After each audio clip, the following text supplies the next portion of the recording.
Super Tuesday is tomorrow. What is it? Who is voting? So we actually have a very useful map that we have right there in front of you. We've got Maine, Vermont, Massachusetts, Minnesota, Virginia, North Carolina, Tennessee, Alabama, Arkansas, Oklahoma, Texas, Colorado, Utah, and California. And so, of course, California is the prize possession in that primary because they have the most amount of delegates. Texas is going to be number 2 there. This is where, you know, between Trump and Biden, I think we all know who is going to win. So the real questions about what's going to happen underneath that is the strength of the Nikki Haley vote. I did want to give everybody an update. Krystal, Nikki Haley did make history yesterday here in Washington, D.C. She is the first GOP woman to ever win a contest with 2,000 votes, okay, and 60% of the D.C. vote. Her campaign, with all seriousness, said that it showed that those who worked closely with Trump in Washington, D.C. are the ones who rejected him. Oh, so that's what they said? That is a...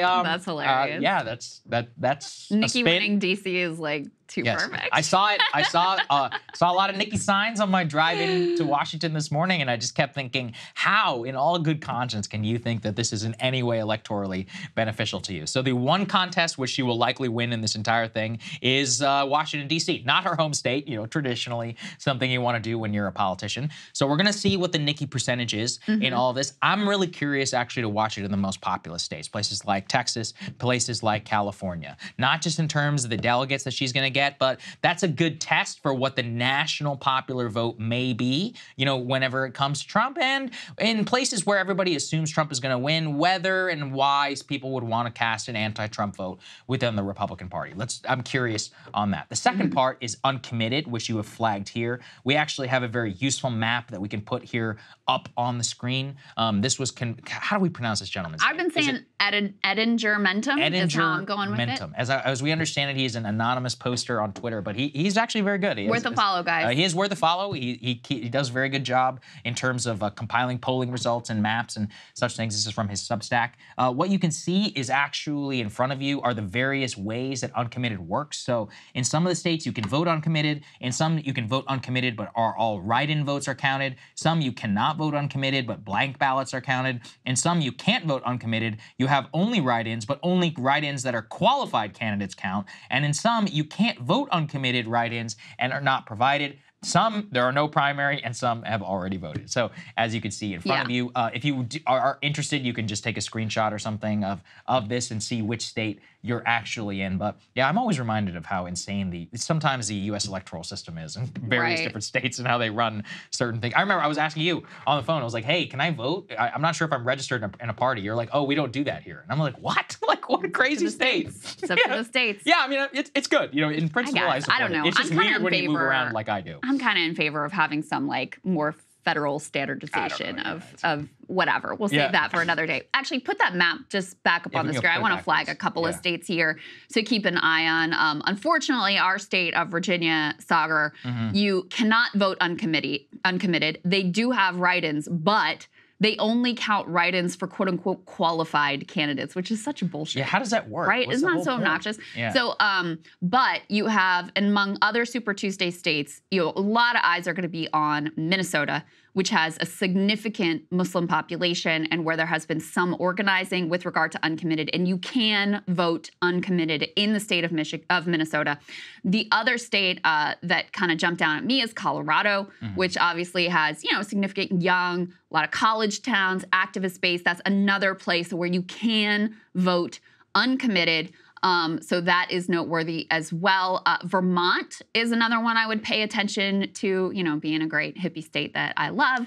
You cannot vote uncommitted, but all write-in votes are counted. So there may be some sort of a write-in effort there. I did see something like I never would have expected, also highlighted actually by Edinger-Mentum this morning, which is one of the indivisible chapters in Colorado is backing the uncommitted vote. And I don't know if you guys know anything about Indivisible. No, I don't know what it is. Yeah. It's like the most like lib Trump-era resistance organization. Like a move on for Trump? Sort of like that, right. yeah. And so for them to be backing Uncommitted was kind of noteworthy. It's gone very like lib mainstream for them to be backing, which I thought was interesting. Got it. Well, across the pond, our friends in the UK also had an interesting election. Let's go ahead and put this up there on the screen. George Galloway, who some of you may know as a longtime anti-war activist, is going to be back in Parliament after basically running a campaign for his seat all on Gaza and on protest of Rishi Sunak's policy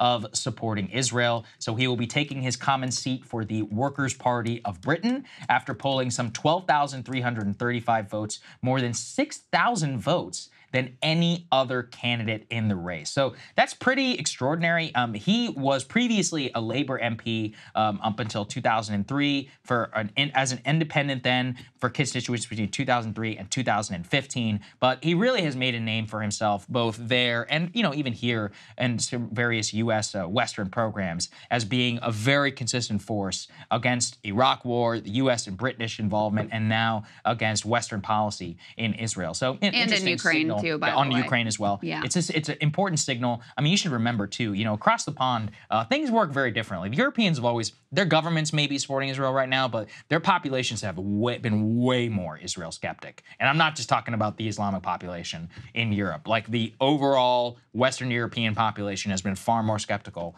of the Israeli government, specifically on BDS and on settlements for decades longer than any even nascent left movement here in the United States. We have a fascinating interview with Mr. Galloway, actually, on Sky News, where he really gave it back to his interviewer. Let's take a listen. The Prime Minister is saying talk that as if this is God. We're talking about little Rishi Sunak in the fag end of his prime ministership. Don't talk to me as if he's come down from the mount with tablets of stone. The things that he says are somehow meant to awe me. They may awe you, they don't awe me. A lot of people have just watched what the Prime Minister said. This is your opportunity to respond to what he said. Well, he says that there are forces here at home trying to tear us apart. He is implying you are a divisive figure. You have run an election campaign that has tried to appeal particularly, not entirely, to one section of the community. Who won the election?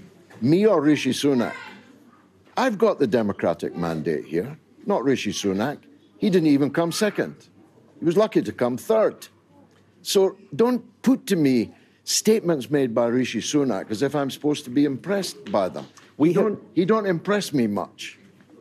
We at Sky have spent some time today on the streets of Rochdale, and there are people who say that they feel intimidated by people like you and the people that have supported you. I have just and they have pointed out that you have concentrated your campaign on foreign affairs, and they worry that Rochdale will not be the winner. That's my answer to you.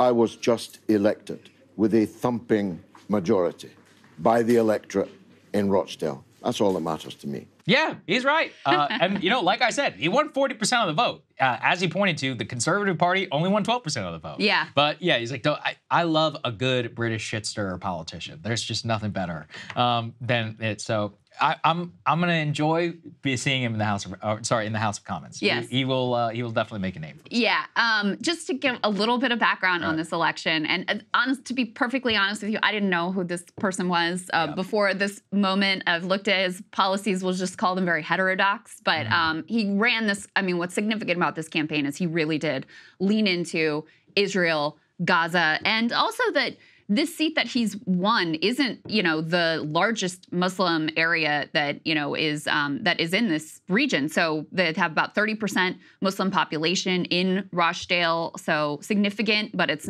far from a majority.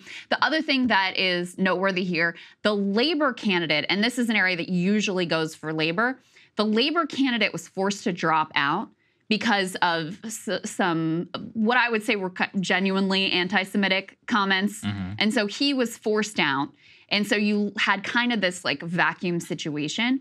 But the reason I thought it was noteworthy is both because this guy is obviously quite a character, and that interview was hilarious. And I love how they're freaking out about, the workings of democracy, where he got more votes than Labor and the Tories combined, by the way. But the other thing is, it is a signal of not that these things are all parallel, but as a signal of how much electoral power, how much care and concern there is for this issue. And a lot of times, you know, some of the politics here are reflective of what is going on in the UK. So that's part of why I thought it was noteworthy, especially going into Super Tuesday with the possibility of more uncommitted votes. I think politicians who have underestimated the amount of emotion and concern about these policies of unconditional support, I think that they have, you know, obviously they've made a moral mistake, but in terms of their own political prospects, I also think they have made a dire mistake. And it's very clear with regards to the poll of the Democratic base, they do not agree with Joe Biden on his unconditional support of Israel. And I don't think his little PR aid drop or sending Kamala out to say the word ceasefire, even as what they're really talking about is what they used to be calling a quote-unquote humanitarian pause. I don't think that's going to fix the problem for them. Yeah, we'll watch with great interest. Oh, I should have said this. On Counterpoints, Wednesday morning, we will both be on the show to break down Super Tuesday results, especially because California is going to be such an impactful part of it, and the polls don't close there until most of our viewership here on the East Coast, including us, will have gone to bed. So we will break it down for you early Eastern time. That way it will be breaking for you right whenever you wake up with bright and shiny in the morning with those results. We're early to bed people here, guys. Yes, sorry. That's right. We will stay up late, but within reason, okay? And California is not reasonable. By the way, daylight savings time is soon, so expect a rant coming to you very quickly. Hey guys, if you like that video, go to breakingpoints.com, become a premium subscriber, and help us build the best independent media organization on the planet. That's right. We're subscriber funded. We're building something new. We want to replace these failing mainstream media organizations. So again, to subscribe, it's breakingpoints.com.